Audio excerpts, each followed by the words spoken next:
मौलिक सुविधार वंचित गाँ एकुल आदिवासी मानक विकास पाई सरकार केते कौन योजना करुछंती किंतु एकुल गाँ को देखला परे लागुछि सरकार को माळ माळ योजना सते जेमिति एठी बाट बणा होई जाइछि।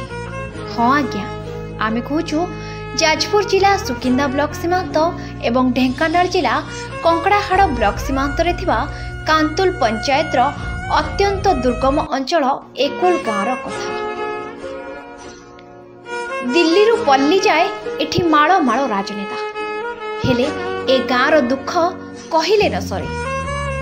ना एठी अछि बिजुली ना अछि शुद्ध पानीय जल। एठाकार लोक माने पानी पाई चुआ उपरे निर्भर करती। से पानी रे रोषेई करती एवं पानीय जल रूपे व्यवहार मध्य करती। एही गाँ आज मध्य बिजुली आलोक ठारू बहुत दूर रे। सरकार को तरफ सोलार लगी सत किंतु जो सोलार लगी से 3 वाट रो बल्ब लगी जहाँकि आवश्यक मुताबक आलोक जोगाई पारुना। तेणु छोट छोट पिला माने राति रे पाठ पढ़िबा समय रे बहु असुविधार सम्मुखीन होउछंती। जाजपुर जिला सुकिंदा ब्लॉक रो Sunil Mohanty report. Sunil Mohanty report Odisha news 5।